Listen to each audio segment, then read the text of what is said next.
So, but don't worry about that. You don't have to fill in the chronological details. Now I'm just going to ask you, who was Oskar Schindler and what did he do? Describe him too. Okay. Oskar Schindler was a German industrialist who came to the occupied city of Krakow in the early days, I think already maybe September 1939, I don't know exactly, maybe October. He, like many Germans, he was not a military man. He belonged to the Nazi party, but he was an industrialist who lived, he was from Sudetenland in Czechoslovakia, which was the German, with the German population of Czechoslovakia. You see, he came to Krakow, I think, looking for possibilities to do business. This was occupied territory and so on. Anyway, he took over because each Jewish business had to have some kind of a German, like an overseer. I don't know the exact term for that. So he took over a Jewish enamel factory which produced pots and pans at the beginning. And he started to employ, first of all, Poles. And then I think he got acquainted with the bookkeeper, who was the main bookkeeper of that factory. And he kind of liked him. And I think that bookkeeper and maybe Mr. Schindler himself realized that it would be very good to employ some Jewish labor. And he did so. He was a very, very warm man. And from the beginning, the Jews who worked for him worshipped him, because he was kind. There was such a contrast to everybody else. There was, in the whole history of war, I didn't know anyone like him. I didn't work for him at that time, but those Jews who did, excuse me,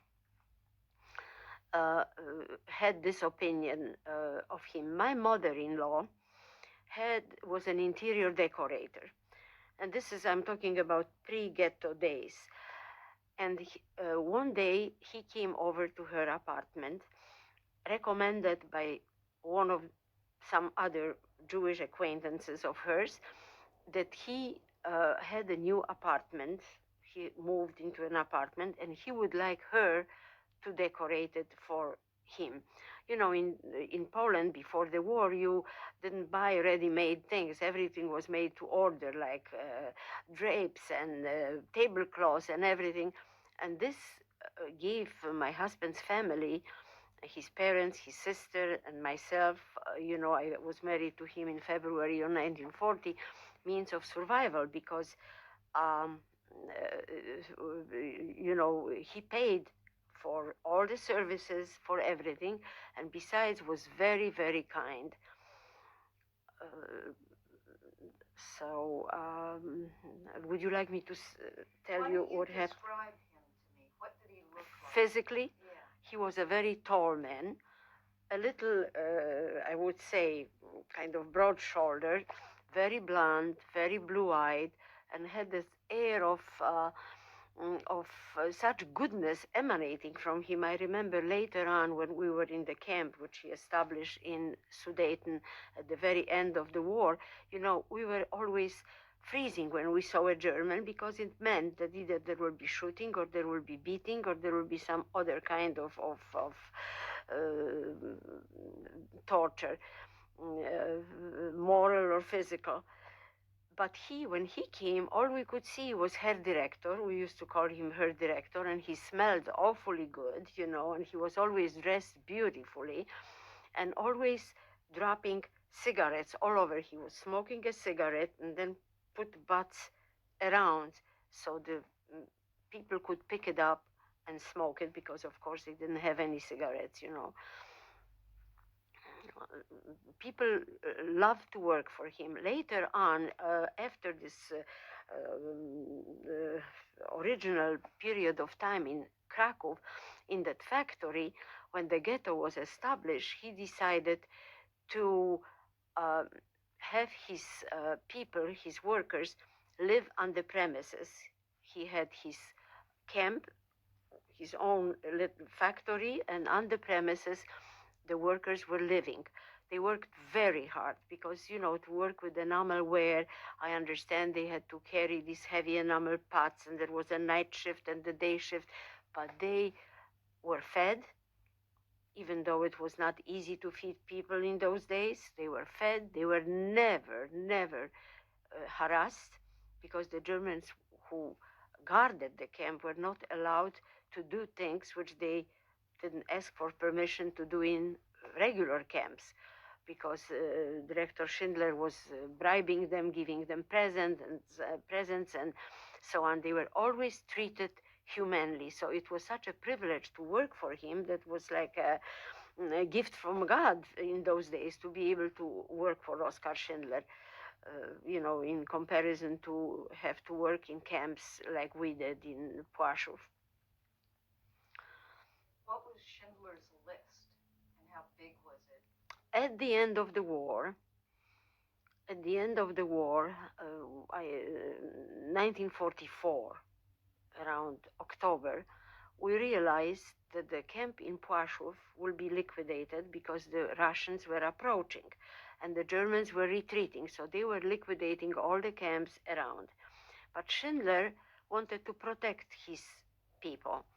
He decided, he went on kind of a fact-finding trip to Sudetenland, which was his home, to a small, it wasn't even a town, it was a village almost, called Brennenec. In Czech, in German was Brünlitz. And there he acquired 2 factories.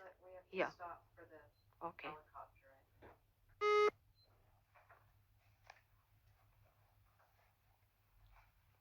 Okay, so now tell me how Schindler was going to try to rescue more people toward the end. First of all, he put on the list, this was how actually not Schindler, but the administration of the camp Płaszów, to which his factory and the adjoining quarters, you know, belonged to. They belonged to the camp Płaszów. So the administration of the camp Płaszów started preparing the list. The list consisted mainly of his workers which were employed at his enamel fabric. It was called Emalia. Then also there was another businessman in the camp of Płaszów called Julius Madrich, for whom I worked at the time.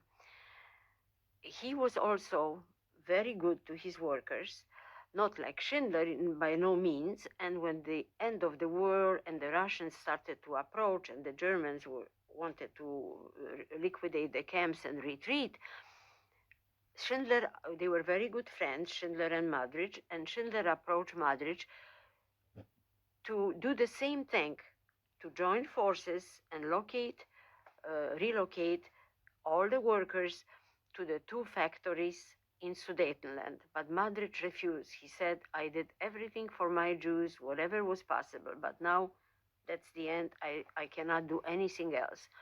So Schindler went alone. But from the list of Madrich workers, he picked up also a number of Madrich workers. It was a very difficult process because everybody wanted to get on that list. And this way, I think it was about 1,300 people that he was able to relocate to Sudeten. What did the list represent? If you were on the list, were you safe? Well, there was no safety under German occupation. There was no safety because these people they were torturers, murderers. There was no logic in it, no reason in it. This was just pure hatred and pure murder all the time. But Schindler assumed that if his workers will work for the war effort, and he changed it in Brunditz. He changed his production to production of shells from enamelware, because he had to prove, really, because they arrested him twice because they didn't think that he was working for the war effort, and so on. So we were making shells, and we were supposed to polish these shells, but all the production was faulty because we on purpose were sabotaging this, they were never as they ought to be, always was something flawed in those shells during our months in Brunitz. And this is how he could save us, proving that his factory was indispensable for the war effort. He had connections always. He knew how to, he was always very well liked by Germans as well. He always used to give them presents and do favors for them. So